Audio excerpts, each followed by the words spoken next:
चलिए देखिए, रेखाखंड किसे कहते हैं, समझ में आया? रेखाखंड क्या होता है? रेखा का वह भाग जिसके दो अंत बिंदु होते हैं उसे रेखाखंड कहते हैं। रेखा का वह भाग जिसके दो अंत बिंदु होते हैं उसे रेखाखंड कहते हैं। अब बात करते हैं कोण क्या होता है। देखिए, एक कोण जो होता है तो असंरेखी रेखाओं क्या होता है, सम्मिलन होता है। एक कोण क्या होता है? एक कोण दो असंरेखी किरणों का क्या होता है, सम्मिलन होता है। कोई आपसे पूछे कोण किसे कहते हैं तो बता दीजिए, दो असंरेखी किरणों का मिलन ही कोण कहलाता है। ठीक, दो असंरेखी किरणों का मिलन ही क्या कहलाता है, कोण कहलाता है। इसमें जो होता है ना, प्रारंभिक बिंदु क्या होता है, उभयनिष्ठ होता है। ठीक, तो कोण समझ में आया? दो असंरेखी किरणों का क्या, दो असंरेखी किरणों का सम्मिलन ही कोण कहलाता है। इसमें जो प्रारंभिक बिंदु होता है वो उभयनिष्ठ होता है।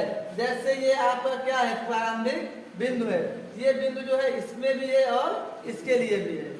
अब जैसे ये बिंदु क्या है, ए है, क्या ये बिंदु उभयनिष्ठ होगा? नहीं। क्या इससे ये वाली दोनों मिल रही है? नहीं मिल रही है ना। अगर यहाँ से कोई तीसरी रेखा खींची जाती तो हम कह सकते थे ये क्या है, उभयनिष्ठ। उभयनिष्ठ मतलब होता है जो दोनों में। तो कोण समझ में आया? तो असंरेखी किरणों का मिलन क्या कहलाता है, कोण कहलाता है। देखिए, कोण कुल मिला के 4-5 प्रकार के होते हैं। ठीक, कितने प्रकार के होते हैं? 5 प्रकार के होते हैं। ताइए स्टेप बाय स्टेप सोचते हैं। सबसे पहला होता है न्यून कोण। क्या होता है? न्यून कोण। न्यून कोण किसे कहते हैं? ऐसा कोण, ध्यान देंगे, ऐसा कोण जिसकी माप 90 अंश से कम होती है उसे क्या कहते हैं, न्यून कोण कहते हैं। आप जो है देखिए, ये आपका 90 अंश का कोण है। ठीक, इससे कम कोई भी कोण होगा, मतलब जैसे देखिए ये क्या है, इससे कम है। ठीक, इसे क्या कहेंगे, न्यून कोण कहेंगे। बात समझे आप?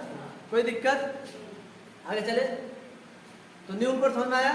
ऐसा कोण जिसकी माप 90 अंश से कम होता है उसे न्यून कोण कहते हैं। जैसे आप 40 अंश का बना लीजिए, 45 का बना लीजिए, 46 का बना लीजिए, 60 बना लीजिए, 70 बना लीजिए, 80 बना लीजिए, 75 बना लीजिए ना, यहाँ तक 89 तक बना सकते हो आप। कहाँ तक? 89 तक। ये बात समझ में आई आपको? तो न्यून कोण किसे कहते हैं? ऐसा कोण जिसकी माप 90 अंश से कम होता है उसे न्यून कोण कहते हैं। ठीक, दूसरा होता है समकोण। क्या होता है? समकोण। इसको क्या कहते हैं?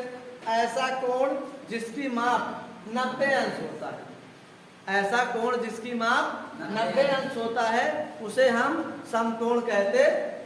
कोई दिक्कत? दोनों समझ में आया? जिसकी माप 90 अंश से कम हो उसे न्यून कोण कहते हैं और जिसकी माप 90 अंश हो उसे समकोण कहते हैं। आगे चलें। अगला है तीसरा, अधिक कोण। क्या होता है? अधिक कोण। तो ऐसा कोण जिसकी माप 90 अंश से अधिक हो और 180 अंश से कम हो उसे क्या कहते हैं? अधिक कोण कहते हैं। ठीक, ऐसा कोण जिसकी माप क्या हो, 90 अंश से अधिक हो उसे हम क्या कहते हैं? अधिक कोण कहते। ठीक, तो तीनों समझ में आया? 90 अंश से कम के कोण को क्या कहते हैं? न्यून कोण। 90 अंश के कोण को समकोण और 90 अंश से अधिक के कोण को। ठीक, अब आता है तीसरा आपका ऋज कोण। क्या? ऋज कोण। ऋज कोण को जो है सरल कोण भी कहते हैं। क्या कहते हैं? सरल कोण भी कहते हैं। तो आप कहेंगे ऐसा कोण जिसकी माप 180 अंश हो उसे ऋज कोण कहते हैं।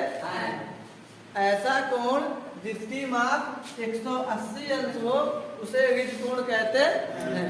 ठीक, अब आता है आपका बृहद कोण। ठीक है, बृहद कोण किसे कहते हैं?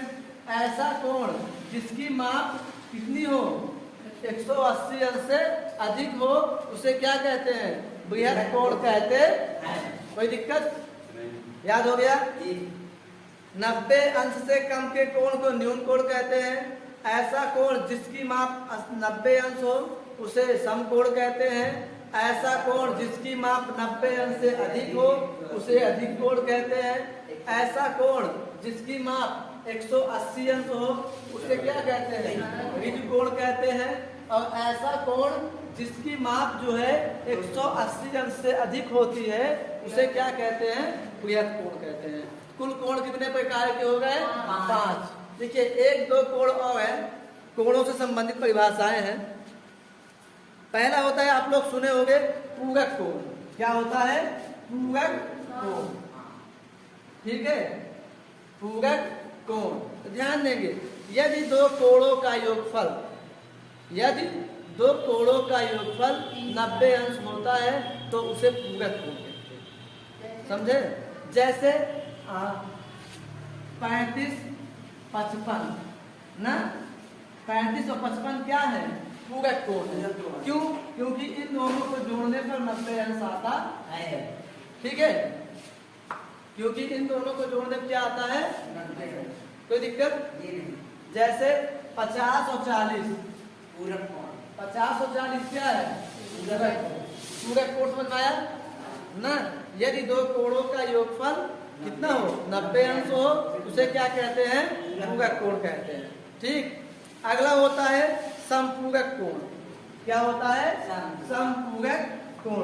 देखो समपूरक कोण क्या होता है? समपूरक कोण। ठीक। देखिए यदि दो कोणों का योगफल 180 अंश होता है तो उसे क्या कहते हैं? समपूरक कोण कहते हैं। जैसे 110 प्लस 70 ना, 110 प्लस 70 दोनों क्या है? समपूरक कोण है। ठीक।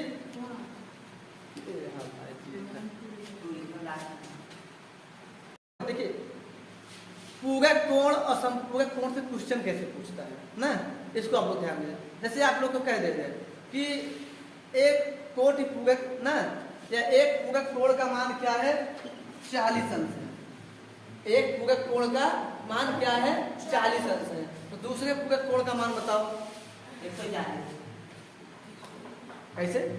क्योंकि समपूरक कोण 40 और 140। हम कहे पूरक कोण है पूरक 50 हो। ठीक है, जैसे मान लीजिए आपको दे दीजिए कि 75 आपका, देखिए एक समपूरक कोण 75 है तो दूसरा समपूरक कोण क्या हो जाएगा? 75। 180 में से 75 घटा लेंगे, जो आएगा वो आपको क्या हो जाएगा? दूसरा समपूरक कोण। नहीं समझे? ठीक। तो दोनों समझ में आया? जब दो कोणों का योगफल कितना होता है? जब दो कोणों का योगफल 90 हो उसे पूरक कोण कहते हैं। जब दो कोणों का योगफल 180 अंश हो उसे समपूरक कहते हैं। ठीक है, बाकी ये खत्म है। एक तीसरा चीज और ध्यान दीजिए आप लोग। ठीक, तीसरा क्या है? कि यदि कोई एक रेखा है, कोई एक रेखा है, उस पर कोई सीधी रेखा खड़ी है, तो इन दोनों कोणों का योगफल कितना होगा? 180 अंश के बराबर होगा। ठीक है। यदि एक रेखा पर ना क्या हो? 180 अंश के बराबर हो। यदि किसी एक सीधी रेखा पर एक रेखा इस प्रकार से खड़ी हो, इन दोनों कोणों का योगफल क्या होता है? 180 अंश के बराबर। अब ये चाहे रेखा सीधी हो, चाहे तिरछी हो, चाहे ऐसी हो, बराबर। ठीक है, ये आपको थ्योरम बनता है। क्या बनता है? थ्योरम बनता है। जब किसी सीधी रेखा पर एक रेखा खड़ी कर दी जाती है, जो दोनों कोण बनते हैं तो क्या होते हैं? 180 अंश के बराबर होते हैं। खत्म, टाटा, बाय बाय। कल आपको प्रश्नावली बता देंगे। तो समझ में आया? लेकिन ये भी एक चीज ध्यान देना है, कल हम कुल सुनबो के लाओ अंग्रेजी पढ़ाई दी।